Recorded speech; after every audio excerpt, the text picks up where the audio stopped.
Visite de terrain pour Yaël Braun-Pivet. La présidente de l'Assemblée nationale s'est rendue dans les Yvelines à l'occasion de la Journée internationale des droits des femmes. Conclusion d'une semaine consacrée à l'inscription de l'IVG dans la Constitution. Vote au Congrès du Parlement, scellement de la révision constitutionnelle. Ce vendredi 8 mars, la députée de la 5e circonscription du département a tenu à rencontrer les organismes qui accompagnent les femmes au quotidien à Versailles et Sartrouville. C'est important toujours de faire la connexion entre les grandes politiques publiques qu'on peut mener, qu'on peut voter à l'Assemblée nationale, et puis après, comment elles s'exercent sur le territoire. C'est comme ça qu'on exerce bien la mission qui est la nôtre, de faire de la politique. On fait de la politique pour les gens, et c'est comme ça aussi qu'on légifère bien.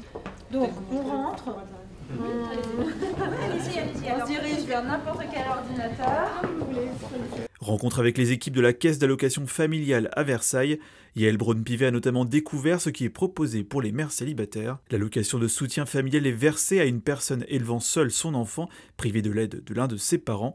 Pour les victimes de violences conjugales, la CAF offre depuis décembre dernier une compensation financière pour permettre de s'émanciper de l'auteur des faits. Dans les Yvelines, plus de 3500 séparations sont déclarées à l'organisme chaque année. 85% des familles monoparentales notamment sont tenues par des femmes, donc on sait que c'est un public particulièrement qui est plus vulnérable dans ces situations-là. Les choses évoluent et elles évoluent bien dans le bon sens. De plus en plus de dialogue entre les différentes parties prenantes qui permettent d'avoir des parcours sans rupture, sans trou dans la raquette, ou en tout cas le moins possible, même si nous avons tous conscience qu'il y a encore beaucoup à faire. Accès à la contraception, éducation à la parentalité ou accueil des enfants, Yaël Braun-Pivet a abordé de nombreux sujets avec différents acteurs comme un centre de santé sexuelle ou une crèche, un combat pour l'égalité encore loin d'être gagné.